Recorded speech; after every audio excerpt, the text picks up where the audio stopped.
Bam! Welcome back to another episode of Wrestling is Trash, the nonsensical podcast where we talk everything professional wrestling, past, present, and quite possibly the future. I am one of your co-hosts, Trash Boy numero uno, Nick Anicelli, coming to you live. Birthday week. I turned 31 this Sunday. You know, I'm old.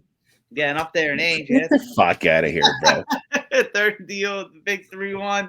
No, but shit. Excited to be here. Our apologies last week between us both kind of being under the weather and life and the holidays. Like we always say, shit happens. But we back. We always Absolutely. back. Happy to be here. Happy to talk a lot of things this week, professional wrestling. We're going to be diving all over, so stick with us today because we're going to be like squirrels, just kind of jumping all over the place. Enough about me. Let me pass it off to my co-host, Lou. How you doing? Lou from the BX, host of the Everything Podcast, co-host of Wrestling is Trash. You already know all of the things. We are here. We're live. We're here to talk some wrestling, some professional wrestling, some silliness, some random nonsense. That's what we're here to do. That's what we love to do. And yeah, this is going to be one of those episodes where we're just kind of all over the place. You will have to excuse me. I'm probably going to lose my voice at some point. It's going to sound like crap, but it is what it is. But my God, what a crazy time in professional wrestling right now. It's just nutty. There's so much going on, and it's everything. It's like the fans are on fire, the shows are on fire. Everything kind of like, it's kind of funny how the AEW and WWE tend to like do one of these. Like it's like WWE's hot and AEW's a little bit as far as not as far as content, because I personally still enjoy all the shows, but just like the turmoil and all the bullshit. And then like AEW's up, and then WWE's kind of like, content's not so great, but it's still WWE. So it's just funny how they both kind of parlay off each other. It's like you can't miss something. Even this past weekend, Deadline, NXT. Oh man, Great that show, Iron man. Survivor shit. That Trick Williams shit was dope. Listen, whoever, I guess it's Shawn Michaels, whoever came up with that fucking idea, that Iron Survivor shit, that's a winner, bro. That's something I'd like to see on the main roster, dude. I mean, I don't know if that's something that they're going to keep as an NXT thing. They should, because that would kind of help them differentiate. But, bro, what a great idea, man. Yeah, and a lot of people are saying online, you know, it's obviously we all have all these made-up awards, right? But a lot of people are calling for Shawn Michaels to get Booker of the Year. I mean, the one thing I'll say with him, compared to Triple H and Tony Khan, is he always knows how to keep that NXT women's division on fire, though. Yeah, that is the one thing I'll give HBK. He always knows how to keep it on fire. But yeah, man, that was just a great show. Lexus King, you know, Pillman Jr. made his debut. I knew he was losing from the get-go. Carmelo. Listen, man, I you know, we talked about it on this show how like we felt like it was the right thing for him to do to go to NXT, and that we both felt like him working with Shawn Michaels and working with some promo people and kind of like developing a character, it was going to be the best thing for him to get out there. Plus, you know, he can piggyback off of his own name. You know what I mean? That's going to help him, whether he wants to or not. It will help him get ahead a little bit because he's a son of a legend and shit. And we both say in the ring that he's good in the ring. Yeah. But bro, I can't. So far from what I've seen, bro, I can't get behind this. The entrance is cool, but I'm not seeing it in the ring. And I know he's trying a lot of different things. The Lex offenders, that did not work. I don't like that one. I'll be honest. That did not work. I applaud you giving that a shot, but it did not work. But again, give the dude time. Let him, you know, go through his shit and do what he needs to do. But him losing on a pay-per-view like that, even if it's to Carmelo, is kind of like, damn, not good. And it shows they're behind him, though, because last night on NXT, he attacked one of the breakout guys. And right. He's in the tournament. And I kind of like this pairing with Ava, which is The Rock's daughter. So like I kind of want to see where they're going with this. I don't know what you've seen from the men's breakout tournament. Probably not much, like myself. Yeah. But I've seen some of the highlights from Twitter, and some of these dudes, friggin', ooh, we running it back. We're coming with the Triago Coquito this time. Okay, This one, for anyone paying attention, because this is going to become the Coquito podcast. Hell yeah. I love that. This one is of Jamaican descent, and it does not, very important, does not contain nutmeg. So it's much smoother, and the alcohol kind of flows better into the flavor. So you feel it less, even though the alcohol volume is still more. So what can I say? But stay thirsty, my friends. I might have to get me some of that. I haven't had any coquito yet. This might be the first year in a while I haven't had it. So I need to get me some this weekend, maybe for my birthday. Yes, sir. Yeah. But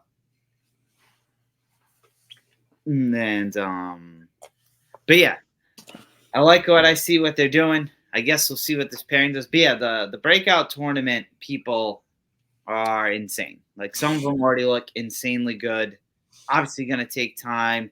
One of the dudes, I think he's a former like Alabama football player, big old dude. He actually had a good promo last night backstage. Obviously, I'm assuming you saw that. I'm assuming it was heavily rehearsed and scripted, but still, like, all right, presentation came off good. That's what that's for. You know what I'm saying? That's what NXT is for. Yeah. Yeah. So I'll tell you one thing, bro. The Rock's daughter. They are gonna strap the rocket on that girl's back, no matter what gimmick she's in, bro. If she's in the dyad, if she's on her own, if she's pairing up with Lexis King, if you're trying to come up, you want to be around her and you want to be doing stuff with her and getting on TV, bro, because she is absolutely gonna get the rocket strapped on her back. Now, and I say this because she made it known multiple times, like, I want to do my own thing. I don't want to be presented as the Rock's daughter. And I don't think they have. I don't think they've ever done the reference. I think only a matter of, it's going to happen eventually. Like, come on. It's going to happen. I think we know that. So I kind of respect NXT for doing that. And I say this in the nicest way because I want to see her succeed because she's young. I think she's only like 21. She signed, 20, I think, 23, I think, something like that. Yeah, she signed super young. Do you think she's someone who's got kind of low-key guaranteed job security? I mean, for the most part, I'd say yeah. Wild shit on her own. Can you imagine if they release The Rock's daughter? If they release her in like one of those massive releases, you think The Rock is gonna come back to that fucking show after you release my daughter, bro, and kick her out of WWE? That's what I'm saying. She's got to have a secure job, bro. Yeah. Just based off of that. It's just we haven't seen, because I know she's been training there since COVID. Because I remember that's when they signed her. But we haven't still seen a crazy much out of her in the ring. Yeah. And I kind of hope, and I know she'll never give up on the ring stuff. I don't think they will, but it does seem like they're giving her more of that managerial role. Yeah, I mean, you know, it's again, NXT is you gotta, you know, as a fan of NXT, you gotta understand it's quote unquote developmental. Yeah.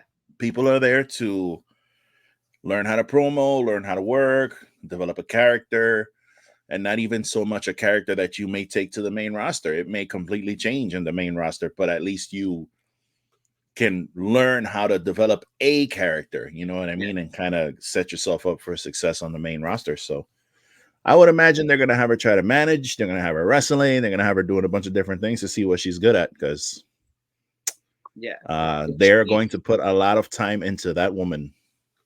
Yeah, and it shows that Performance Center is good. Like, I think the best example lately of that is like Tiffany Stratton. I think she just started like the beginning of 22. Like, it's been like only 2 years, and I think she's ready to get called up personally. Maybe a little more time, you know what I mean? Maybe for like the mic stuff, but in ring, man, she gets it. I'm a big fan of her. She's gorgeous, first off, but Tiffany Stratton's awesome.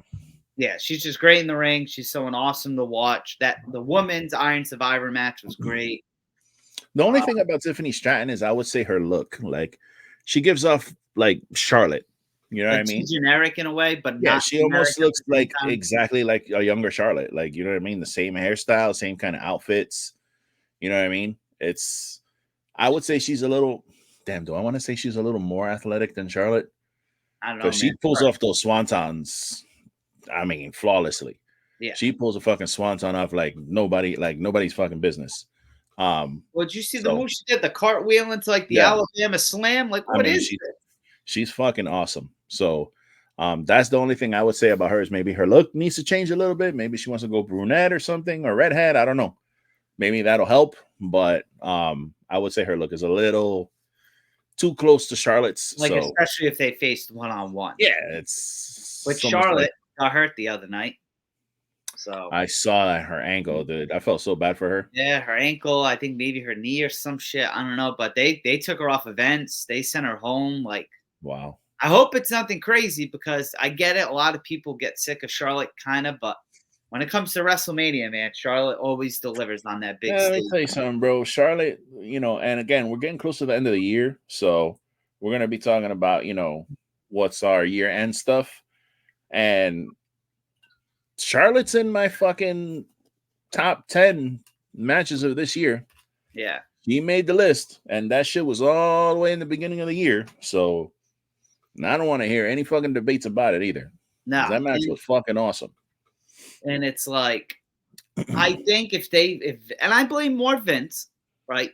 But if Vince didn't shove her down not even her, just all those title rings. I think that's the problem is if she would have been by now, even like a 7-time versus 13-time women's champ, I think crazy, completely different comparison. That right? shit's crazy, bro. I'm not a fan of that. Like, I said it over and over again on this show. Like, I'm not a fan of that. Like, 10, 11, 12, 13. It's like, bro, you don't have to do that shit anymore. Like, you don't have to break those old records. Those old records are, bro, those people used to wrestle like once a month. That's why they had those title reigns. Well, especially when a lot of her reigns are like under a month, 2 months. Like, that's the other thing. So it's not like she's been 12-time champion with 3, 4, 5, 6 month reigns. And then even like the way she wins some of them, like she came out that one pay-per-view and just won the fucking match when she, like, one of those times where she came back. Oh, with Ronda on a random SmackDown, she came back and rolled her up and won the title. It was like, what the fuck, like, really? This ain't Money in the Bank. Yeah, like, dog, out of nowhere. And it's like, okay, you get the shock win, but it's like, okay, like, come on, bro. Like, adding another. Okay, here we're at 13 now. Like, so let me ask you, I guess, sticking on the women, Royal Rumble next month. We're gonna dive in who I think is my obvious answer to win the men's one. But that's actually harder than you would think. Who do you think's taking it on the women's side? Because a lot of people are saying Becky, because a lot of people think they're still going to go with the Becky Rhea thing. I know. A lot of people are thinking Bayley because of Bayley and Io, and then something Jade. Like, Jade's just going to come in, debut, and win. Jade Cargill. Jade Cargill is 100% going to win that Royal Rumble. Now, say she joins the Rumble but doesn't win, are you mad? And if she wins, who's she going after? Because I love me some Io Shirai, but her and Io is not the main. She'll squash the shit out of her, bro. She's got to go after Rhea. It would have to be either Bianca or a healthy Charlotte. She has to go after Rhea. She has to go after Rhea. She has to go after Rhea. There's no other. She can't go after Io Sky. There's no way. That would be a super squash. And here's my thing, though. If they strap the Rocket to Jade like that, I hope, and it's obvious, because if they strap it, if she wins, they already know who she's going. So say they go after her and Rhea, I would not be mad just because of, you don't even want to say Jade's lack of experience, because come on, she was doing great. Like, Tony did great with her in AEW, right? Like, the streak thing, but had her 60 fucking 7-8 matches. It's not like she's one of these college people that joins out of college. Come on, man. But I would not be mad if that was a rehearsed match to some degree. Like, you know how, like, when, like, Logan Paul comes, like, in the very beginning, he was doing a lot of staged ones. Like, if they went that route with it, I would not be mad just because it's WrestleMania. Right. So that's who I want. I want Jade. I would like the Bayley one just because I think, Bayley, once again, has done everything in this business but win the Rumble. And I think that'd be cool, especially if that means if she wins, that means that Damage Control storyline's going to Mania, which I think is pretty cool. Like of Triple H with all the mega stars of women you have, like now, like I'm continuing the, because I don't, regardless Bayley wins Rumble or not, I think this Damage Control thing goes to the WrestleMania. I don't know about you. That's just what I think. What about Sasha Banks maybe?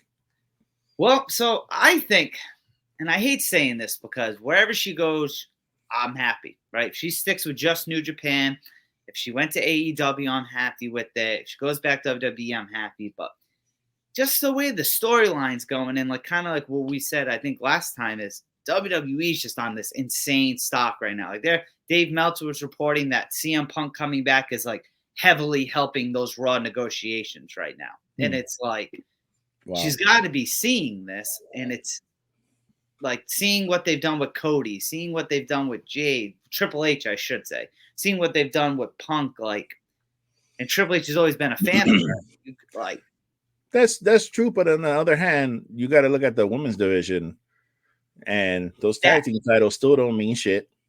Yeah, they really don't. The titles are about the main titles are bouncing off the same couple of people. They add a bunch of new blood in there, but they're all jobbers. Every single fucking one of them is a jobber. All the new ones. I had some hope for what's her name? Zoe Stark. I had hope for Zoe that she would be able to get up there, and I had hope for Shayna Baszler that she was finally going to come into her own, and once again a jobber. So, you know, you've got to, from Sasha Banks' eyes, you got to look at that too and be like, okay, cool. I make a comeback. I come back at Royal Rumble. You know, I have another WrestleMania moment, which again, that's not something to shake a stick at. That's what everybody wants, is a WrestleMania moment. Yeah. But then now you're back on the road and you're doing what? Yeah, you're with your friends and you're having matches and you're having fun, but are you being fulfilled? Because you left because you weren't being fulfilled.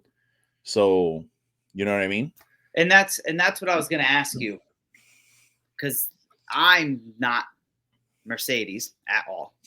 But you got to think, like, real life, when you think her, she's like, do I want to be on the big stage, right? And say I'm going to get treated great, but not know what's going to happen? Or do I go the AEW route where it's like, you know, she's at least going to be the person, but we've been very open about it, Tony, and I think he's only going to get better with time. He's brand new still. Like, you can't take that away from him. But the stock he puts in his woman division isn't that great either. Right. And it's like, it's kind of like the lesser, like, which evil does she kind of want to take in a way? Because regardless, whatever one she goes to, she's going to get paid. You know what I mean? Like, so I don't think it's the money thing for her. I think, right? Am I wrong in thinking that? Or yeah, I think money-wise, she's fine. I'm sure she has fucking plenty of it.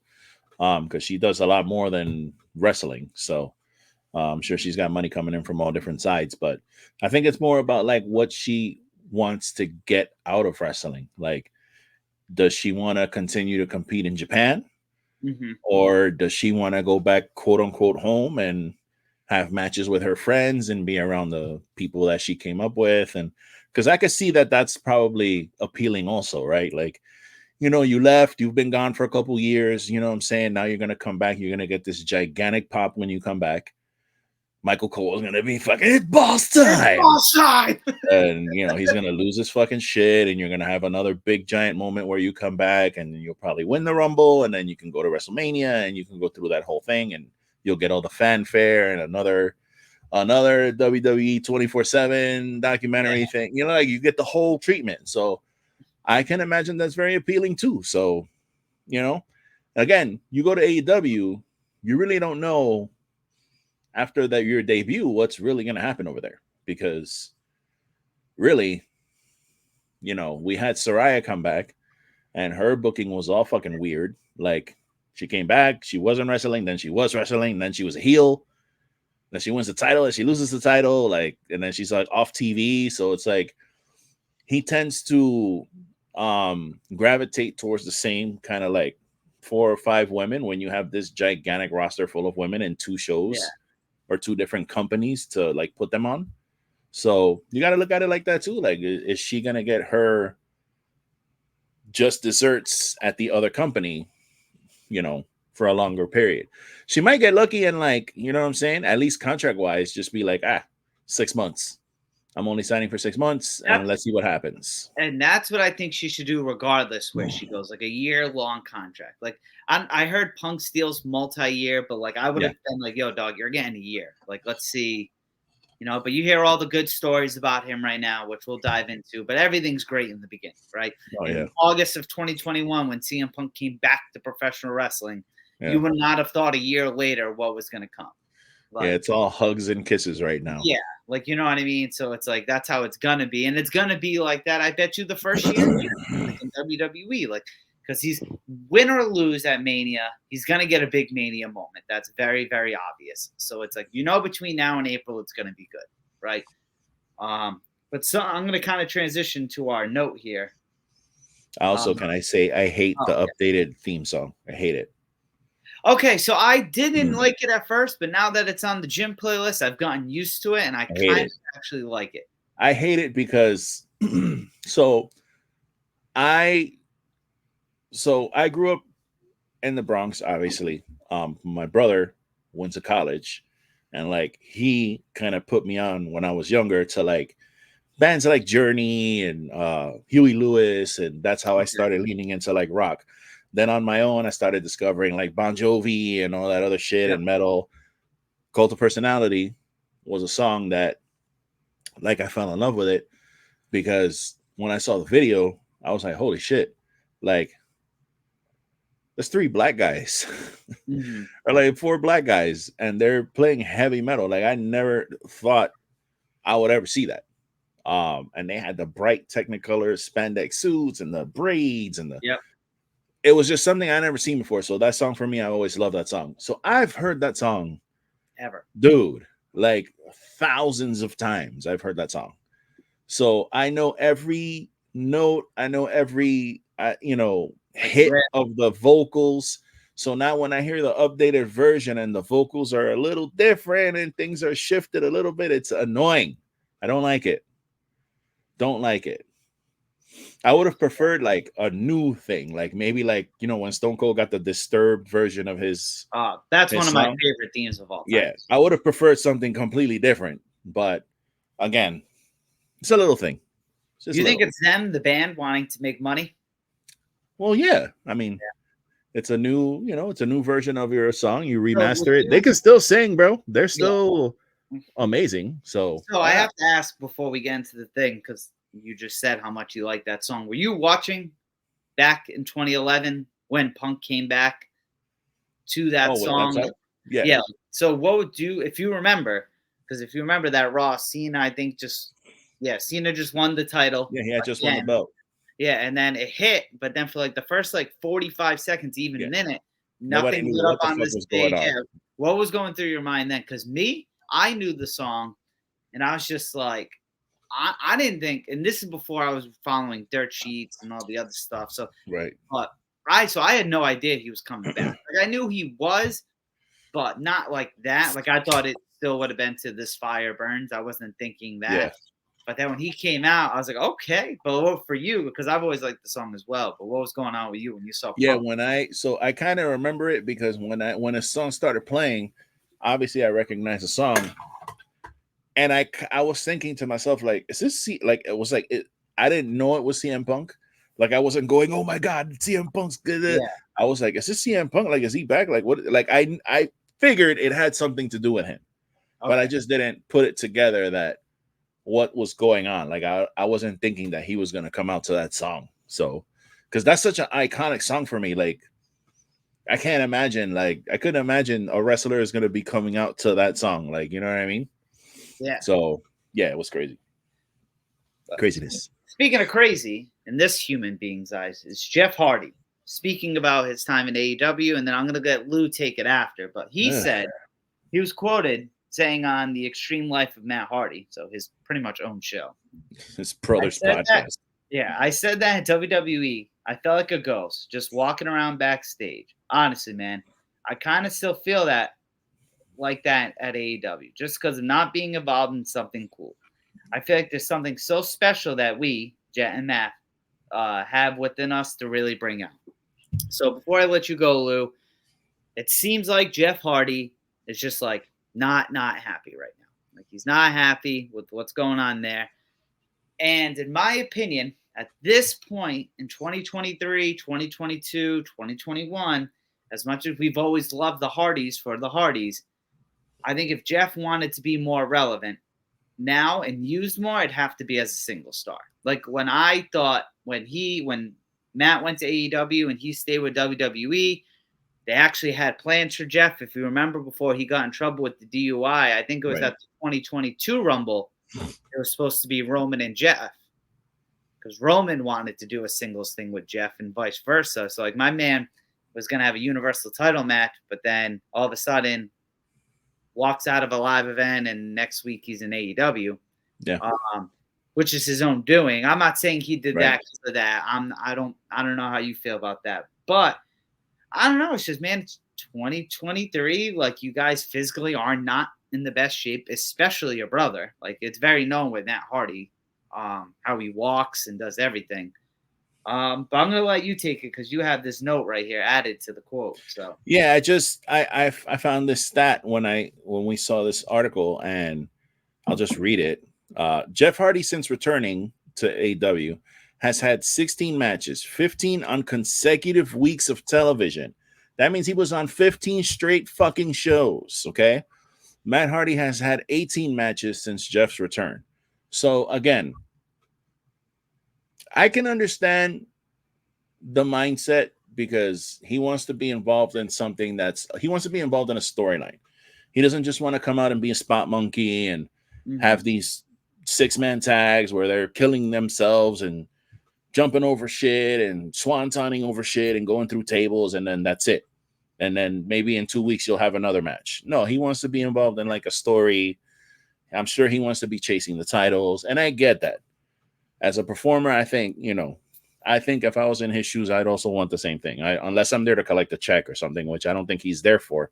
I think he actually wants to contribute something. It's like the passion's still there. Yeah, and I get it. But bro, your brother can barely walk.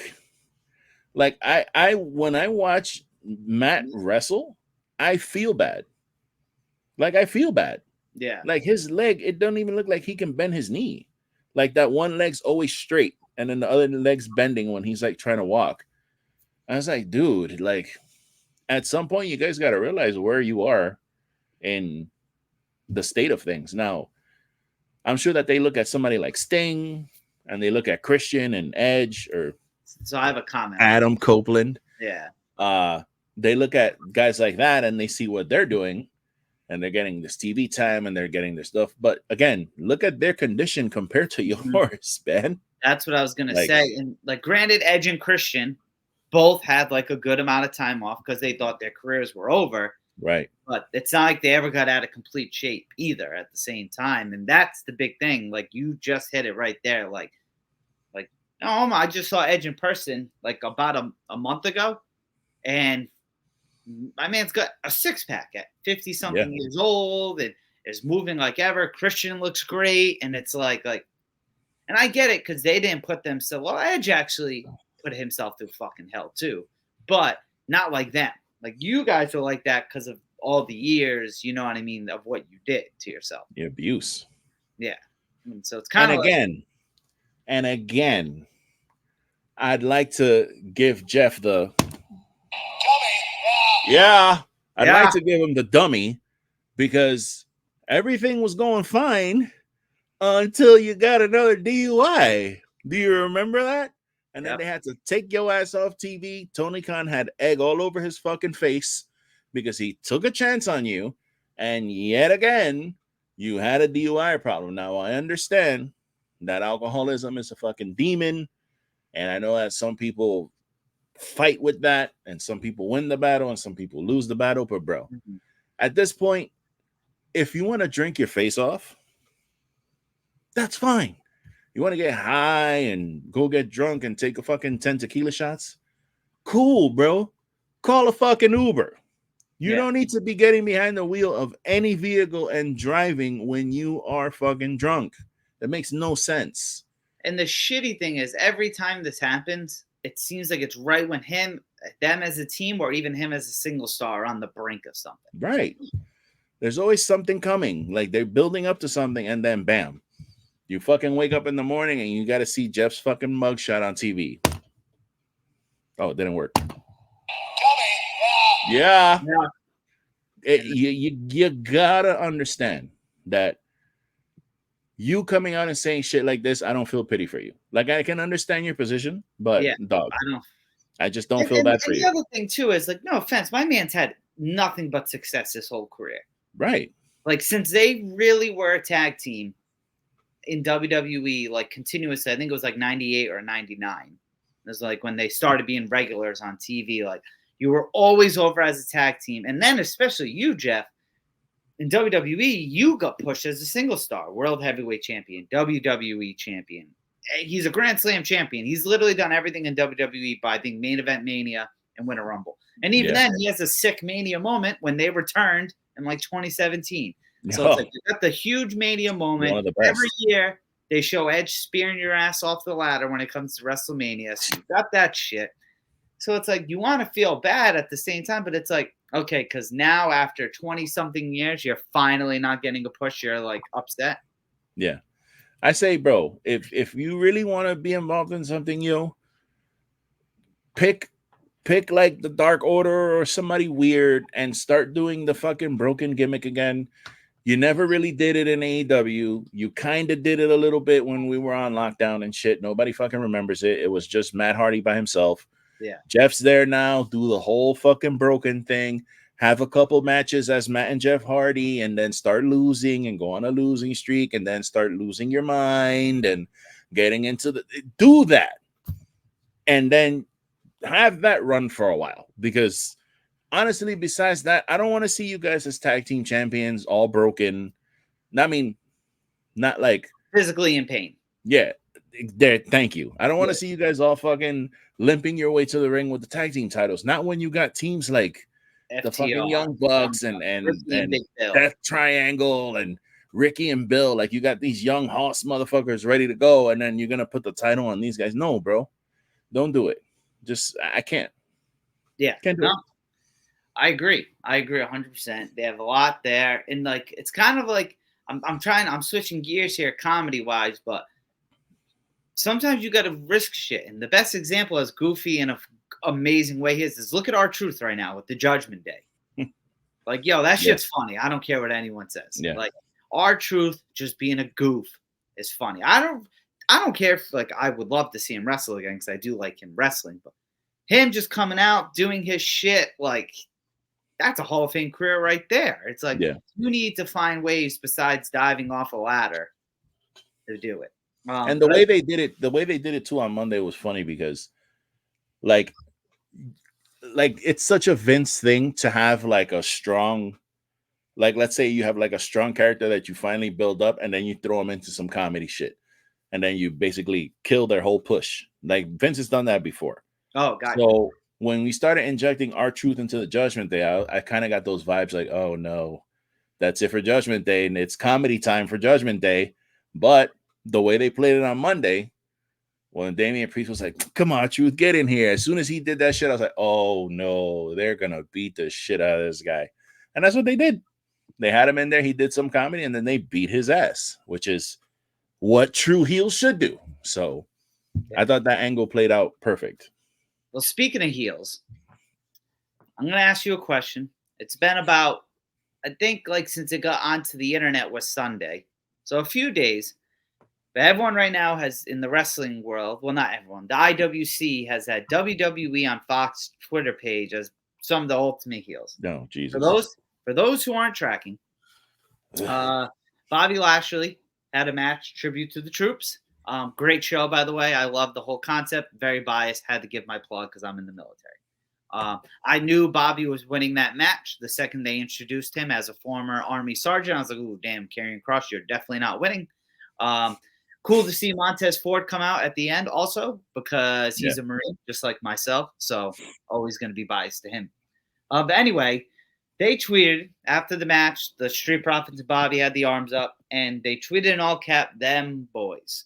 Hashtag them boys. Yeah. Yep. And now I'll say this. as we know, them boys is a very popular phrase, right? Everyone's Dallas Cowboy, we them boys. You know, we them boys. Wiz Khalifa has a song. A lot of people say them boys, but in the wrestling world, for years and years, everyone knows what them boys mean, and there's only one group, and it's the Briscoes. And sadly, I think shit, has it been a year already, or just about a year? Yep. To like almost the day. We were recording this show when we unfortunately found out the news that Jay Briscoe has passed away. So very sensitive subject there. And what I took it as, and I believe Lou, you have the same opinion, maybe a little more, is you're gonna fuck up and make mistakes like this, but you, and this is probably some random ass intern, but before you tweet something, if you're gonna categorize yourself in a profession, right? Like, yes, WWE on Fox. That means someone's doing wrestling. You need to know it's not just your little bubble, because that is a sensitive subject to fans and to Mark Briscoe, as we saw. Yeah. You know, he said a tweet. He came out later, said, hey, no one's got to get fired. Came over it, simply said, I miss my brother. I would miss my brother too. I'm going to say, and I don't know if this is bad of me to say, I don't think it was meant to obviously be disrespectful in a way, but I still believe you should know your surroundings, or you would, and by that, I mean, you should know everything else, right? Like, you're not, I can't think of like a comparison that would maybe make this, because sadly this has to do in a way with someone passing, right? But you're not gonna, do you get what I don't know? What's your thoughts? No, I completely understand. Yeah. I completely understand. But what I will say is, for that, whoever that intern is running that Twitter account for freaking WWE on Fox, you get the yeah.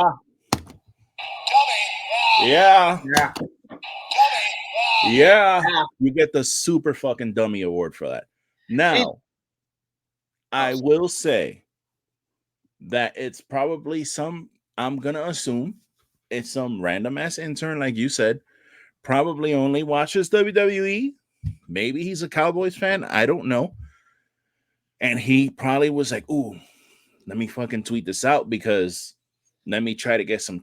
It could have been anything. He could have been trying to just get some traction on a catchphrase that he was trying to attach to Bobby Lashley and the Street Profits to kind of build something. You know what I mean? That it's all about catchphrases in WWE. So maybe this guy was trying to tweet this out just to kind of, you know, try to build something on this. So every week he can tweet them boys when it comes to these guys. But bro, I saw a lot of people like fighting in the comments of this tweet, and Maria Kanellis and like a bunch of people just fighting and saying nasty shit back and forth.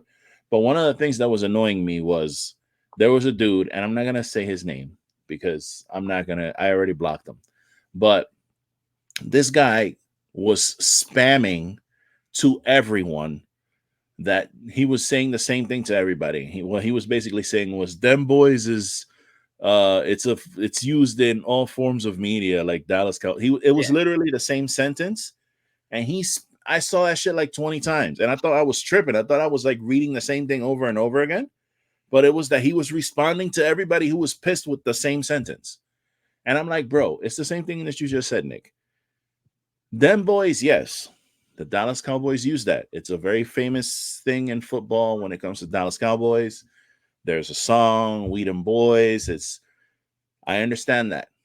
But a wrestling account tweeting them boys is unintentionally super fucking disrespectful to the Briscoes. Like, it just is.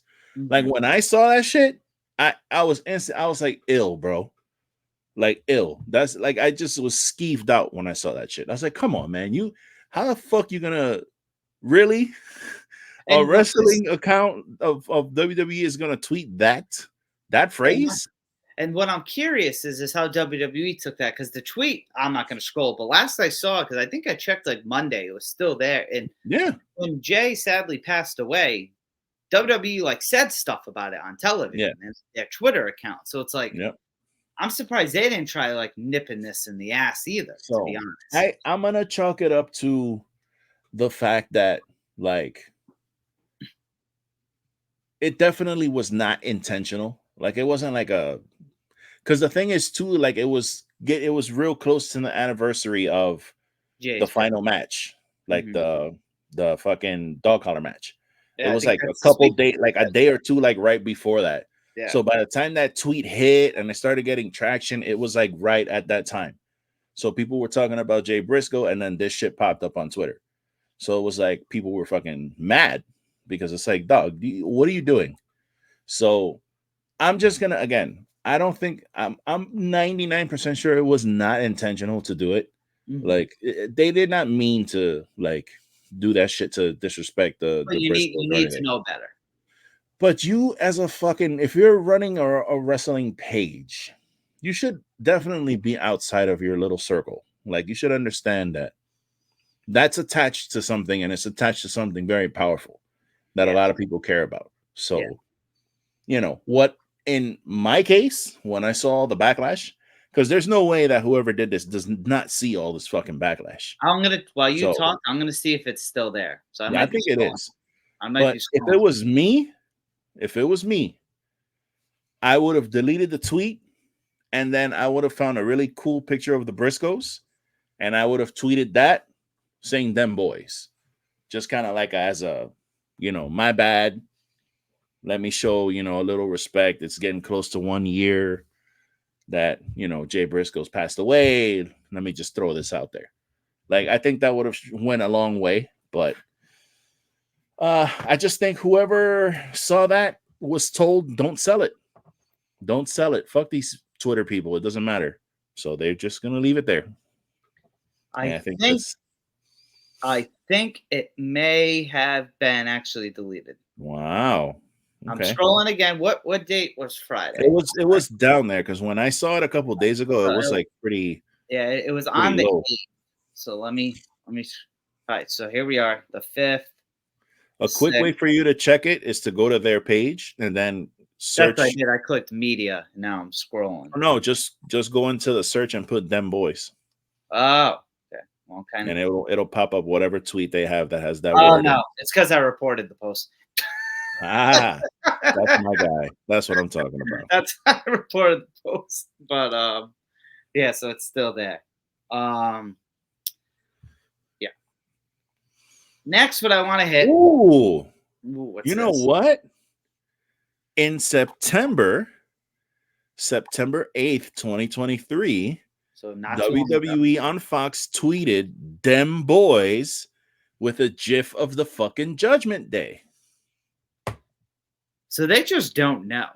They're Like just they just don't know. Like whether it's in an ignorant way or not, they just don't know. I didn't even see it. I just because I went to their page, I typed in "them boys," and this is what I see. I don't even see the Bobby Lashley one unless let me click latest. No, I think is it gone? Well, because when I searched, it said it was deleted. Oh yeah, I think they deleted it because I typed in "them boys" and this is what pops up. So yeah, It's because a you GIF didn't of block it. Finn Yeah. Balor and look, See, I don't have that. that is so wild, bro. So when I go to their page and I type in DEMBO YZ. YS. No, S. Oh, they do Voice. S. Oh, that's why. Because so on Friday they did Z. Oh, so let me see Z then. Yeah, because that does come up now. Yeah, Them well, boys. if you Yeah, do there it it with is. Z, it's still there. Look at this. These mother flowers.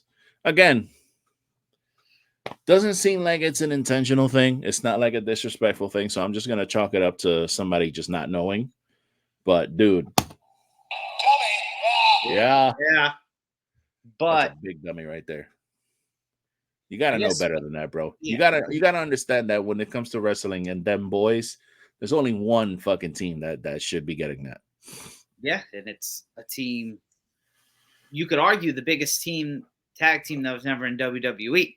Yeah. Like, you know Oh, what I for mean, and 100,000%. and that's saying a lot, Yeah. like a lot. But I guess sticking with Friday and the weekend into Monday, the latest WWE return of CM Punk. So last week we spoke about the return Raw promo. This Friday, I'm just gonna kind of go through the wickets between Friday and Monday. So Punk comes out, pretty much says, "Hey, this is the 9 o'clock hour. I'm not getting cut short. Chant if you want." Crowd was hot for him. He made the reference of punching people backstage in the face, and my hometown did not, mine and Carl's hometown did not, and Brian's hometown did not understand that. Nobody gave a fuck. And that made me think to previous conversations we spoke of before, how many fans really pay attention to anything other than WWE, right? Because I felt if that was in Chicago, that would have been a massive pop. Mhm. Not just because of CM Punk, just because that's a huge wrestling town.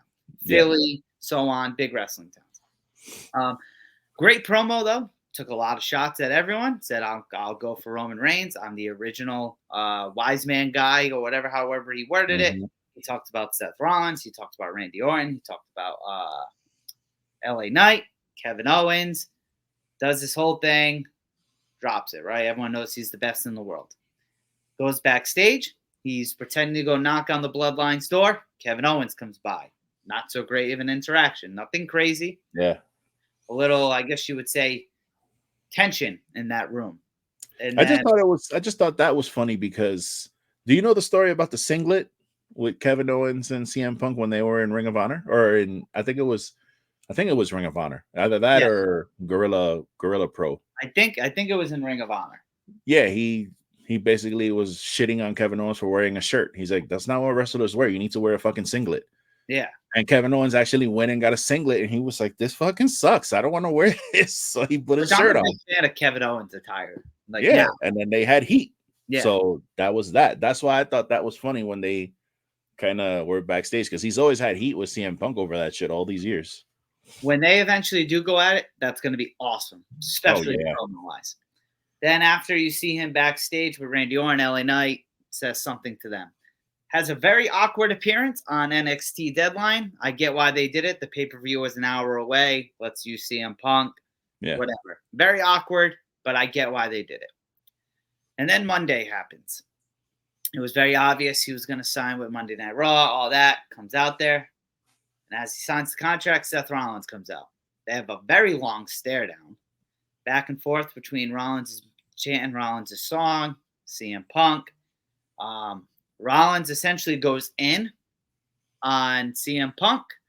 CM Punk's like, this is the last you got, last chance you pretty much have disrespecting me. I'm entering the Rumble, and when I win, maybe I'll choose you. Yeah. Very obvious he's probably going to choose him if he wins. Absolutely, he should. Unless he wants to get smashed by Roman Reigns. Yeah. I thought the Friday promo was very, very good. I liked Mondays because it left you hanging. I said it offline. I'm happy they're just not jumping into this right away. I doubt we even see them face to face again until after, if or when they decide them to at Mania, whether it's the Monday after the Rumble or whatever. Seth had a very, very good promo. As I think we can both agree, Seth's very talented, but not known for his promo. Comparisons, as you were saying offline, to Hangman Page. I'll let you give your thoughts there. And now he's being reported that he was at NXT last night, helping talent go over matches, and today was there coaching and things like that at the PC again today. People were happy to have him back there. All this shit. People are saying things like AEW talent should have listened to Punk when he was there, which a lot of the younger talent have gone on record, like Jay Cargill, Ricky Stark, saying like he was great. People have egos. They don't want to listen sometimes. That's going to happen in WWE as well. I think it's cool that the NXT talent, like Cora Jade, all those people who grew up loving Punk, are getting their chance with him. But overall, Lou, that's a long-winded thing. I think it's cool. I like the direction they're going with Punk from Friday to now. Thoughts on everything. So from your take from Friday on everything. Yeah, man. I really enjoyed the SmackDown promo. I really did. I thought the SmackDown promo was a 100,000% improvement over the Monday promo. I know he didn't get a lot of time on Monday, so he couldn't really say much. He got some time cut, which is fine. But the Friday promo was definitely it satiated the the need that I had there for a good old fashioned CM Punk promo. It called a bunch of people out, declared for the Rumble, had a pretty good segment there. And then Monday, the face to face with Rollins was great. Like, it was awesome. It was definitely what I wanted out of that. I was a little worried. I said this offline. I was a little worried when Seth came out that they were just going to stare at each other and then go to commercial and come back and, we were going to have a fucking random women's match or something. But they actually gave them promo time and they let Seth went in. So He did. I was happy to see that. He dropped his character. He wasn't, he did a little bit of the laughing Joker shit that he likes to do, but then he got real fucking serious. He was like, nah, this is my fucking house. You don't want to come back here and say you're home. Nah, bro. I've been here. You left. You were off doing other things. Obviously, they're not going to allude to too much about what he did when he was gone, but the promo for me was fantastic. So I like how they're slowly building up that feud. They don't need to rush it. There's plenty of time. They don't need to get physical. They can just keep going back and forth with the barbs. So I was pretty happy with all that. I'm a little tight, bro. I'm a little tight because I really enjoyed CM Punk's time in AEW. Mm-hmm. And I was really sad to see it end the way it ended. And I know everything's new right now, and it's a whirlwind homecoming, and it's all smiles and puppies and rainbows right now with CM Punk and shit. Let's give him a month or two. Let's see what happens. But I understand right now he's doing a lot. He's talking to a lot of this young talent. A lot of these young people in NXT all grew up on CM Punk. Like, they all grew up in the time where he was the shit.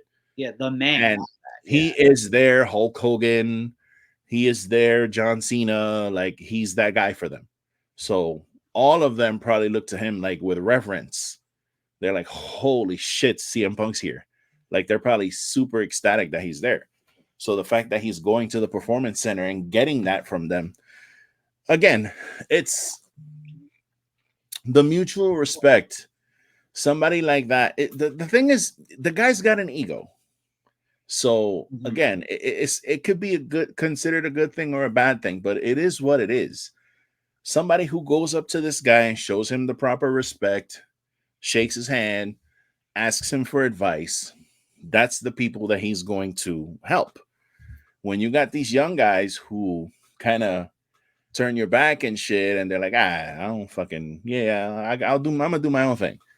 Those are the people that get under your fucking skin, and that, which is hilarious to me, because I remember, I don't know if do you remember that drunken Jeff Hardy promo that he did in the restaurant? God, yes. Yeah. Okay.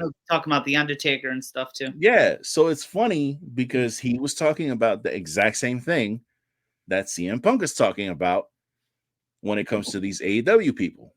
That he's like, Jeff, I'll never in my life forget that promo. And Jeff Hardy's like, it's kind of funny when you go see your homeboys and go back there and see people like the Undertaker. Hey, Jeff, how you doing, man? All right. And then you see a guy like CM Punk and he just turns his back to you. And it's like, that's the same shit that CM Punk's bitching about now that people are doing, not showing him the respect and not wanting to have that sit down and get that guidance. And that's the problem that he had with a lot of AEW talent. So, and again, I hate to be that dude, but I think a lot of that is from the elite. You seem to be getting a lot of that from like the elite people.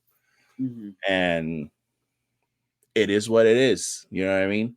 Like, again, we're not there. We're not backstage. We don't know what fucking happened, but you're putting 2 to 2 together. And again, I know all this stuff with CM Punk is new, and I know he's the new shiny toy. So everything's all yay, but give him a month or two and see where he's at. But dude, the fact that everybody's like jumping up and down the fact that he's back, it kind of shows you, he might have had a little bit of a point. Yeah, I think they're handling it well. And it seems like there's more reports that like Triple H and CM Punk are on the same understanding. And it's, it's kind of like, why not? Right? Like, why not? And just go. Like, why wouldn't you? That's the thing. I don't get it, bro. Like, why the fuck? Why wouldn't you want to? We've been saying this forever, bro. How many times on this fucking show have we said the same thing? You got Sting, Arn Anderson, Dean Malenko, Jerry Lynn, Regal. Tony Schiavone. You got all these people back there. Taz. Like, bro, you have these people there who have 30 years in the business. They've been successful everywhere. Why wouldn't you want to talk to them and pick their brain? Hey, Arn, I know you're busy, but did you see my match out there? Can you give me anything? You want to just give me like anything that you see that I might want to fix, just any kind of, I'll take anything. Bro, if that was me, I'd be like that. Yeah. I'd call it kiss ass, call it whatever you want, but I want to get better. You know what I'm saying?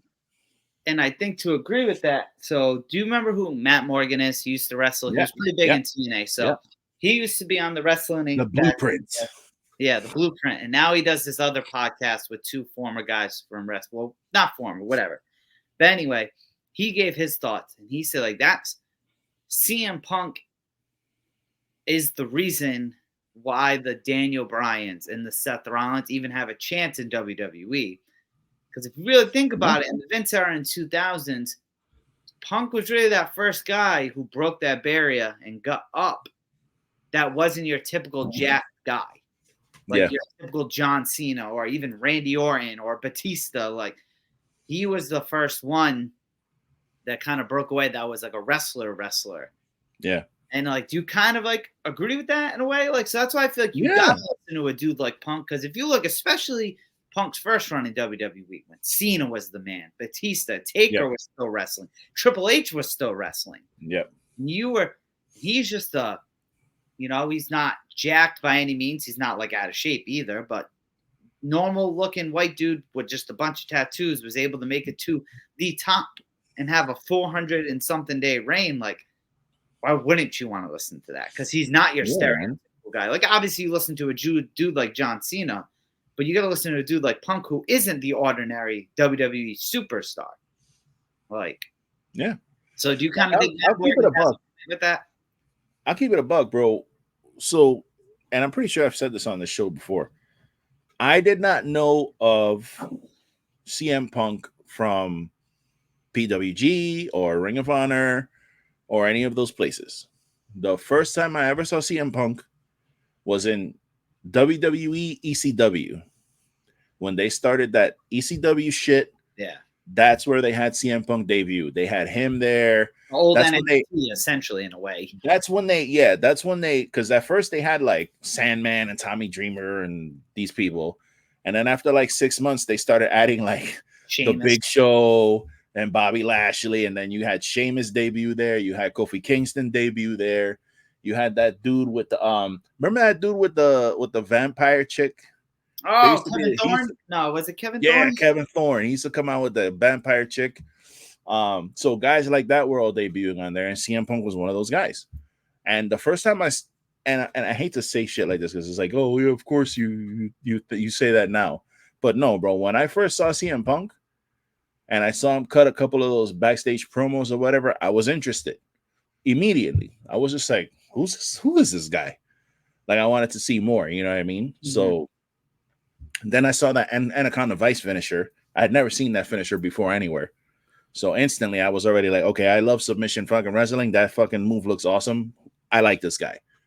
So that's where I got to know him. So I just followed his career from there. So you got to think that's a lot of these young cats who are in the system now. They had the same experience. So I don't know, man. I just feel like he definitely opened the doors for a lot of people because when and another thing too about CM Punk that caught my eye is that people were chanting his fucking name and I had no clue who this guy was. Like, he was coming out and people were chanting CM Punk and I'm like, did I miss an episode? Because at that time I was watching every fucking thing. I was watching SmackDown, Raw, ECW. I was like involved with WWE. And then this guy shows up and they're chanting his name and I'm like, what the fuck? Did I miss an episode or something? Like, who the fuck is this guy? Why are they chanting his name? And what's wild with Punk is I want to know what Vince saw him in those early days, because he debuted in ECW and instantly became that ECW champion. Yeah. Right. Then he went to the main roster, back-to-back years being Money in the Bank, cashed that in, and then he was Intercontinental Champion. They gave him that straight edge society gimmick. Yeah. Then pretty much from there, he rolled into the Summer of Punk shit. Like, so I want to know what back then Vince saw in like Punk. I honestly feel like it had a lot to do with that crowd. Just like I really do think it had it. The fact that those motherfuckers would just not shut the fuck up, and they just constantly were chanting CM Punk. That had, I think that had definitely had at least a little bit to do with it. Do you remember that Survivor Series? One of my favorite Survivor Series teams and matches when it was DX, the Hardys, and Punk against Kevin Thorne. It was Rated RKO was in there, and then like some other tag team. And it was always fun because I'll never forget Shawn Michaels hits Kevin Thorne with Sweet Chin Music right away and pins him, and he goes through. He's like, "Who is that? Like, who is that? Is he in the match? Like, who the hell was that?" Yeah, but that match, the crowd goes nuts and chants for CM Punk. Yeah, and that's what DX and the Hardys on the same team. Oh yeah, yeah. So man. I don't know. I want to see where they go with it. You know, hopefully it lasts. Punk seems to be in great shape, like physically. Not that he wasn't in AEW; he was in good shape there too. But but he definitely looks like he's more like relaxed. Like he definitely looks like he's a little less. I mean, he even looks a little younger. Like I don't know if it's the hair. Yeah, he dyed the beard a little bit. He trimmed it down, got that gray out of there. I don't know what's going on, but he looks like he's in great shape, and he just looks happier. Like he just looks, happy to be there. Like genuinely happy to be there. So again, it's bittersweet for me because, man, I think back at some of that shit that he did in AEW, man, and it's just like, fuck, man. I was just watching the Hangman promo, which we kind of glossed over a little bit, where people online were saying that Seth bit off the Hangman promo. I don't want to go that far, I don't want to say that he bit off his promo, but it's kind of sort of the same theme, so I can understand why some people probably immediately gravitated that. But those fucking people who were clipping the video and clipping pieces and doing the other piece, fucking real dummies. Like, but you guys got to give that shit up, man. Like, really, you really do. You got to think. I know they'll never reference AEW, right? Because that's swinging. They never will. That's swinging. You got to think Seth mentioned something, though, about the main event, a buy one, get one, 4-night pay-per-view. He'll say something about that. That's going to have to get referenced, right? Like, if anything's going to get referenced, like, that has to get referenced, right? Yeah. Because would you argue that's probably the biggest shot he took at WWE during that time? That was pretty bad, bro. Like, when he said that, not that I ever thought he would come back, because I never thought he was going to come back to WWE when he signed AEW. But when he said that shit, I was like, God damn, bro, there ain't no way he's going back over there, bro. When you say that, especially when he did when he tweeted at Mike the Miz. Oh, the Saudi blood money thing. Oh my God. That shit he tweeted at the Miz was like, oh, dude, yeah, you ain't never going back there, bro. You suck a blood covered Saudi dick or something, like, dude. You think you think like someone from management, like high up, whether it's Sean, Triple H, Nick Khan, like, you think someone asked them, like, what the fuck's they like over there? Oh, I'm sure they've had plenty of conversations about that. Like, I would love to be a fly on that wall. Yeah, I'm so sure that they've I'm sure they were like, all right, sit down, kid. Tell me all about it. What's going on over there? Yeah, like something had to have happened. And I'm curious what. But and now people are saying the rights that apparently Warner Brothers is actually no shit, like a running front runner for Raw. And I don't know shit about shit, but I don't know how that would work. I gotta tell you, bro, if that happens, I don't want to say I'm worried about AEW, but they're definitely having some issues. Like, they're having attendance issues. And again, I don't give a fuck about attendance. I'm like really sick about talking about attendance and photos. But listen, people buying tickets to your shows is how you pay your talent. So I know that Tony Khan and his dad have a shitload of money, but at the same time, you don't want to be in the red in this company. And again, I know that they posted record profits this year. They've made more than they did last year. That year, they made more than the year before. So they're on an upward turn as far as profits go. Now, whether they're actually in or out of the red is debatable, because there's some people who are saying, yeah, those profits are up, but overall costs, when you're paying your talent and promotion and all that, they're still kind of, in the red. But So let me ask you this, because you might know more than I do, because I don't. If they did get Warner Brothers, would that mean like Raw's on like TNT or something? probably. I would think that TNT would want that fucking, they would want those 2 million people watching their channel. But here's my thing. You think, and now we all know WWE is about making money, which that's why they're so successful. But do you think like they'd be cool with like Raw on TNT on Monday and then being like, well, yeah, AEW Rampage is on TNT? No. Like, that's what I'm saying. Like, I can't see WWE, no matter how, unless they give them an absurd amount of money, I can't see WWE wanting to do that. Well, I think USA is going to get it, and Raw. The thing is, WB would have to give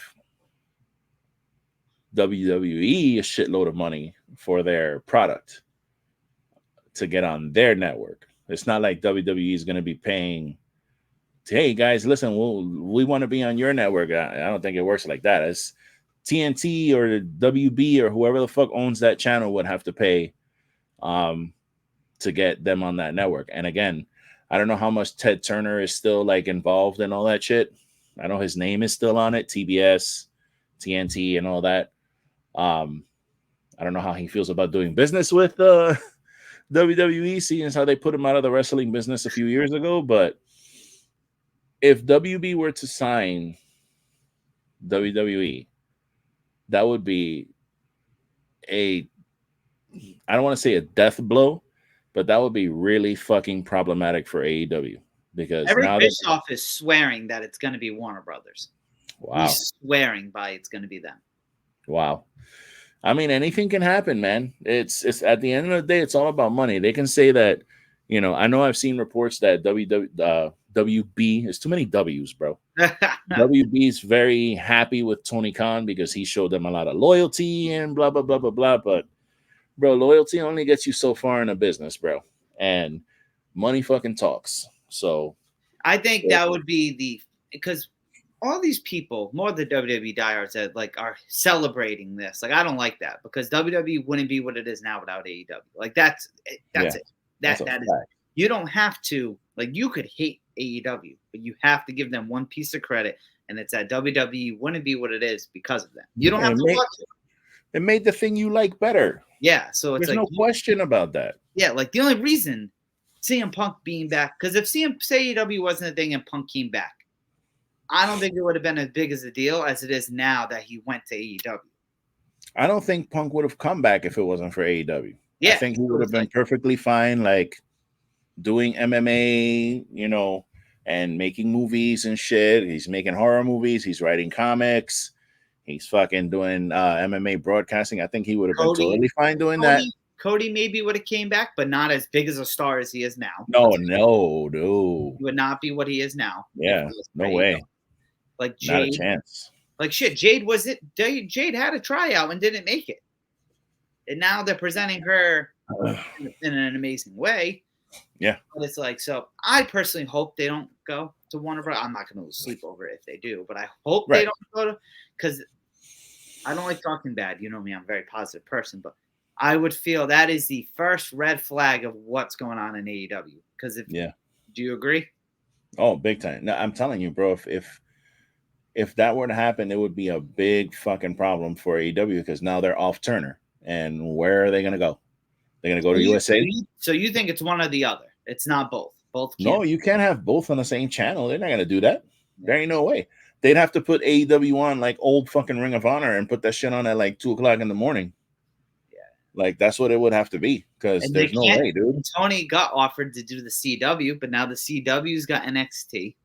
I'm gonna tell you something too that's funny about that. That shit used to be, there was nothing like back in the day when I would like come home trashed after a night out and fucking come home and turn my TV on and there's fucking wrestling on with people that like I don't know. Yeah. And it's just like, who the fuck is Adam Pearce. And who the fuck is Roderick Strong? What's this guy? He's got a big head. Who is this guy? But it was fucking awesome. The moves and things you were seeing was like amazing. That was pretty cool when you come home at 2 a.m. and there's that's literally like not even the bullshit. That's how I found Ring of Honor. Yeah. And like that's how I discovered it. And high school drunk one night, came home, turned on cable because this is before streaming. Fucking 2 o'clock in the morning. Because when I used to work overnight, and I see the word ring as a wrestling fan, I'm like, ooh. And I'm like, ooh, this is wrestling. Yep. That's how I discovered that shit. Yeah. And obviously I would watch it on and off. I didn't instantly become loyal to it. Who's up at 2 o'clock in the morning every day? Yeah, you know what I mean? But I don't know, man. I just want, and I can't stress it enough, because AEW, like, I might not always agree with Tony's logic, just like I won't agree with Triple H's or whatever, but AEW's got some real special people there. Like, Swerve's one of my favorite wrestlers right now in wrestling. Absolutely. Like, you know what I mean? Like, they're doing MJF, they're doing some great stuff, but I saw this other report. I'm really going to try to pull it up. I don't know how, but they were talking about it on the Wrestling Inc. podcast, that they want to kind of see, like, pretty much AEW, like, the reason why like people like QT Marshall left and stuff is because AEW might go with a more Japanese approach to wrestling with like less storylines and stuff like that they were talking about than what they're doing now. I was driving when I was listening to it, so I wasn't like fully, but they mentioned it, and Wrestling Inc.'s like a big source. So I don't want to speak too much of it, but I really hope they don't. I think if anything, like, not trying to be that guy, they should probably do a little more storylines. I don't know, but I'm excited. What are you thinking of the Continental Classic so far? So I was going to look up the card for tonight, because the card for Dynamite tonight is it's like a pay-per-view. Yeah. But something's happening right now. A lot of these accounts who usually know things, they're tweeting very like Sean Ross tweeted, "Oh boy," and that's all he tweeted. And this other guy whose name is Iburo of Wrestle something, he always seems to have like insider information. He just tweeted like, "Man, we have some gigantic news coming. This is going to be a game changer, blah, blah, blah, blah, blah." So something's going on right now. Yeah, because I got the card for tonight. You got Roosh and Jay Lethal, Ruby Soho, and Riho, which awesome Riho's back, by the way. Fuck yeah. Instantly. We'll hear from the Golden Jets. The main event, Swerve and Moxley. Like, Brody King and Andrade. The Von Erichs are returning to Dallas. Yeah. That's the thing. We'll hear from Samoa Joe, Adam Page versus Roderick Strong, and Jay White versus Mark Briscoe. So that's just a good Dynamite in general. Yeah, that's a fucking great show. So I've really been enjoying the Continental Classic. My only thing with the Continental Classic was like when it first started, I was hoping for a little more surprise. Like Jay Briscoe having 0 points is, I don't like it. I would have been happy with him beating Jon Moxley that first match. And then maybe Moxley, getting his 6 points. Because what's the difference if Jon Moxley has 6 points or he has fucking 9 points? He's still like at the top of the gold division. And it's like, it's okay, Tony. You can have Moxley lose every once in a while. Like, it's okay. He can lose a match. Like, it's not going to hurt him. The whole thing, though. I think I want Swerve to win, but I have a weird feeling that Hangman is not going to allow it. And you might see like a double turn where Swerve goes face and Hangman goes heel in that situation, so they can have another match. But I would love to see Swerve win that shit. I'd love to see Roosh win. Is it fucked? I don't want Moxley to win just because I feel Moxley wins a lot. He doesn't need to win. This is the thing. Like, he doesn't need to win that shit. He really doesn't. Like, he's Jon Moxley, bro. He don't need to win that shit. I see him in the finals, though, for sure. Yeah. I I mean, of course. I can't see him not in the finals. Yeah, he's the big dog, bro. He's, Yeah. for lack of a better catchphrase. Yeah. But yeah, he's the big dog in the yard and shit. So I can imagine he's gonna be there. What was his nickname in the Shield? Because you had the Architect, you had the Big Dog, the Lunatic Fringe. So was that what he was called in the Shield though? I know that was his thing once they split. But I don't know if they called him anything in the Shield. The Lunatic. He was the leader though. He was the leader. I think they just called him Dean Ambrose. Because I think Roman was just known as the Muscle. I don't think Roman was the Big Dog until after. Yeah, they weren't calling Seth Rollins the Architect or any of that shit. They were just calling them their names when they were in the Shield, as far as I remember. What's more annoying, when Michael Cole used to do the Big Dog or it's boss time? Boss time sucks. It really does. What the fuck? It's so stupid. And it sucks because Michael Cole's like great again at doing his job. And if she comes back, that's going to be a thing. And Big Dog is also kind of annoying because it's like such a generic, like, catchphrase name for somebody, like the Big Dog. Okay. Like, he's the big dog. Yeah. Like, it's so corny. I saw a tweet. I want to know. Someone said Booker T's got to go back to the main roster when Trick does. Oh, yeah. Oh, yeah, man. And then another tweet is like, oh, they're like, someone said, like, if Trick stays this hot, picture 70,000 at WrestleMania. Scream, bro, that fucking. This is the fucking whoop that Trick chant is perfect. It really is. Now, I saw like a couple weeks ago where Trick came out with he had like a jacket on and it said whoop that Trick on the back. I was like, no, bro, don't acknowledge it at all. Like, he should just come out. He should just come out with his regular gear and get in the ring and get on the rope and just start doing this. Like from Hustle and Flow. Yeah. That's all he needs to do.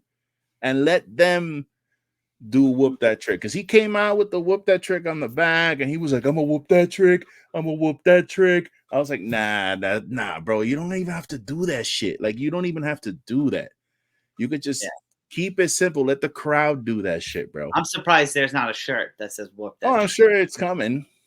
I'm sure I'll be buying that immediately. Did you see his promo last night? Nah, I didn't see it last night. It was actually pretty good, but he finished it with, I'm Trick James, bitch. Like, he was feeling himself in the promo. Oh, shit. No, he cuts a fantastic promo. He's great at promo. If someone said, I want to see him and Mello at Stand and Deliver for the title. I low-key, wanted to, when I watch Raw now, you know how they start the show, they start the fireworks and all that shit. I low-key want them to start with Trick Williams. I want him to be know how the main roster will. They'll do it. They'll do it. As soon as somebody starts doing it, the crowd they'll understand. They'll be like, oh, okay, we got to do this now. Because everybody knows what that is. Yeah. Like, everybody knows what that's from. And it's such an easy thing to understand. Like, I just don't think he's going to win the title at that New Year's Evil, only because, like, you rarely see any, like, the NXT title itself get changed on, like, the pay-per-views on TV. Yeah. So I don't know. And plus, Dragunov just got it. Like, yeah. You know what I mean? I think you're going to get at the Wrestling. I think it's called Stand and Deliver, right? That's the one that's Mania weekend. I think you're going to see Trick and Mello, though. And then Mello goes up to the main roster. That's what I think's happening. I think Trick goes over on Carmelo. Carmelo gets called up. Yeah, that Trick chant that's the greatest shit ever. Yeah, and then Booker T, even without Booker T, but with Booker T, it just makes it even better. It's just funny how the one dude's actually trying to announce, he's trying to tell his stories and do his thing, and then Booker T's list is like, yeah, I like it. I like it. Oh yeah, man. That shit is it goes together so well, bro. It's so I'm not gonna lie. I got a pop out of when Wade Barrett tried it. He was obviously fucking it up on purpose. But I feel. But I don't know. Booker's killing it down in NXT. My man's ordering Uber Eats while he's commentating. He's in his own down there. But you want to go over that? So this Friday, it's Friday, right? Yeah, it's Friday. Ring of Honor Final Battle card. Bro, let me tell you something. AEW's fucking up. Okay, AEW's fucking up with these. I didn't mean to interrupt you. I just saw something. I just saw something really stupid. AEW is fucking up with the shirts. Okay, the last few shirts that I've bought have been from the WWE shop. You know why? Number one, Fanatics are the most comfortable fucking shirts in the world, and the graphics on the shirts are fantastic. You can't even tell they're on your shirt. This shirt, obviously, it's a wonderful tribute shirt, but I can feel this big ass graphic on here, and this shirt's very thick. Okay, it's not the most comfortable shirt, but I'm fine with what I'm wearing. Okay, so that's number one. Number two is that WWE comes out with some clever designs. Okay, so I'm looking at Twitter and I see this pop up as a design for a T-shirt. Okay, now at what who in their fucking right mind is going to wear a John Moxley with a Santa Claus hat as a shirt? Who the fuck is buying that? The other day I saw a Ric Flair shirt that said, "To be the man, you have to be elite." That was dumb. I saw that. What are we doing here? Whack. What are we doing? Like, these people are fucking up. Whoever's designing these shirts needs to go back to design school or figure something out, bro. What do you think about that Kevin Sullivan getting like fired? That's a huge I didn't deal. even know he was working for AEW. That's a big deal from a production standpoint. Yeah, I had no idea he was working for AEW. So if he's the one responsible for all these production fuck ups, then bye. Yeah, have a nice that's one. what it was. But all these audio issues and fucking technical issues with the stream and all that, if that's on him, then hey, bro, see you later. But I didn't even know he was working for fucking AEW. No idea. Yeah. And then one last thing I want to hit before the Ring of Honor thing. Dan, our good friend Dan, sharing at the Pete Rosenberg thing. So, what do we think? I think that Pete Rosenberg is a mark, and I'm sick of Pete Rosenberg. I'm sick of Peter Rosenberg invading all of the things that I like. Okay. I was really a big fan of ESPN New York. I used to listen to that shit every fucking day. And I'm talking about all day, every day. Sorry, speaking of ESPN in New York, what about my boy Tommy DeVito? Tommy Cutlets. Hey. Did you see his agent? His agent looks like a fucking super mafioso, bro. I'm sorry, we have to go off on this quick. I was talking to my boy. I'm like, because I'm the Italian guy at work. Everyone talks about it, right? I'm from the Northeast. You can't make this Tommy DeVito shit up. Yeah, it's crazy. Like, he lives with his parents. He took less money to stay on the Giants because he didn't want to move, because I guess some other team offered him money. Then you got his agent, like what a Tommy Cutlets, like his dad in the stands, like you can't make this shit up. It's hilarious. He comes out to the Sopranos theme song. Yeah, I just wish he had talent. Talent would be a good thing. But I think he might be your guys' guy next year, to be honest. Ain't no fucking way that dude is starting over a fucking healthy Danny Dimes. It's not gonna happen. I'm a Dimes guy. I'll say it. But man, 3 games in a row. No way. There ain't no fucking way. And I'll take Tommy DeVito over Mac Jones. Saquon had them 2 touchdowns. This guy threw 1 touchdown for like 160 something yards. Saquon had the other 2 touchdowns. Like, they're acting like this guy's fucking the next coming of Tom Brady or something. I don't know when Saquon's contract ends. I don't know if it's this year because of the thing, but that man needs paid. They gotta pay him that money, bro. But anyways, back to Peter Rosenberg. Yeah. So again, I'm sick of Peter Rosenberg invading my life. Again, I was a big ESPN New York guy. Then all of a sudden, he fucking shows up on ESPN New York. I'm listening to hip hop radio. Fucking Peter Rosenberg is on the fucking New York radio. Then he gets a night show. Then he gets a fucking afternoon show. I was like, I can't escape this guy. Now I'm watching WWE. Lo and behold, look who's on my fucking screen now on WWE TV. It's Peter fucking Rosenberg. Like, why is this guy everywhere that I like on all the things that I like? Like, he's annoying. Enough. I don't want to see this guy anymore. He's like such a homer that you can't take his opinions at any kind of face value because he's speaking from being a homer. So he works for WWE. He's going to be pro WWE, and that's just the bottom line. Yeah. Just don't go Feto. Yeah. Because That's it. he is a Hewitt. Rosenberg's a Oh, yeah. I'm glad you got it. But all right, we'll dive into this Ring of Honor card. This is the greatest $4 I've ever spent. It really is. best. It adds to the show. It adds to the show. But Friday, Ring of Honor final battle card for free. Well, not for free, but if you have your Ring of Honor, $10, baby. Yeah, not bad at all. Not bad at all. What's gonna say? So I'm not too impressed with this card. I pulled it up earlier before we did the show. And again, you're gonna have the last two matches on the show are gonna be fantastic. Obviously, you're gonna get the FTR and Mark Briscoe versus Blackpool Combat Club. That's gonna be great. Obviously, anything that Athena does is gonna be great. Billy Starks is actually a very good, stiff worker. Like, she's very good. They portray her as like a goofy, little character or whatever, but she can work her ass off. So that's going to be a hell of a main event. And I'm assuming she's going to beat Athena for the belt because that's the story they're telling. Yeah, it's and it's time for Athena to come back to AEW. Like, why she's stuck on ROH, I don't know. For a while. But looking at the rest of this cards, like Ethan Page versus Tony Nese in an I Quit match.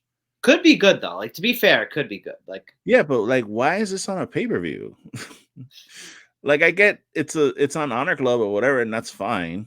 And I know Tony Nese is a hell of an athlete, but in what world do I want to watch Ethan Page versus fucking Tony Nese? Like, you got people out there like Josh Woods, you got people out there, I mean, Dalton Castle's involved in this other match too, but you have plenty of other people out there that you can have in matches. Keith Lee versus Shane Taylor. I know they got beef going way back, and this is just going to be like a big grudge match. But honestly, this beef started because they were both going after the TV title, which they're having a TV title, like 1, 2, 3, 4, 5, 6-man match. Why not have the two of them in that match instead of Lee Johnson and Lee Moriarty, who, like, don't really win anything. And that's not hating on them. It's just like, I'm not understanding. So I'm assuming that the person that they're to be announced is probably gonna be like Hijo de Vikingo or somebody like that. Unless they debut somebody on Ring of Honor. I don't know. You never know with these people, but I want it to be Stokely. Yeah, there you go.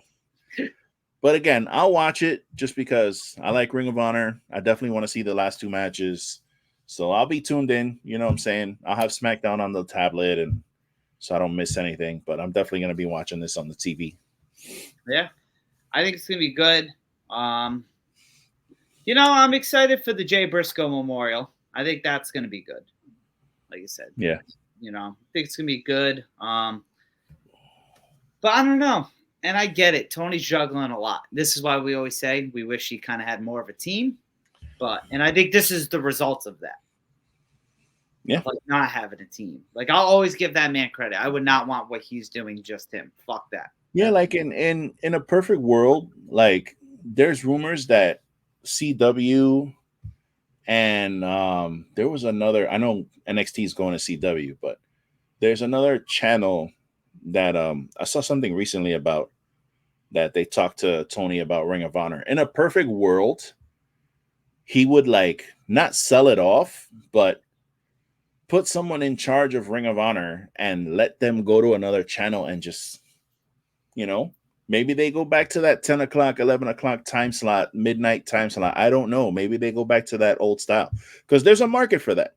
Because, you know what I'm saying? Thursday night at 2 a.m, whatever ratings you can get is appreciated by whatever company has you. So there is a market for that. You know what I mean? So you could do that kind of shit again. But the big thing I think Ring of Honor needs to do, you've said it before, so I'm agreeing again with what you said, is they need to do it out of just one building.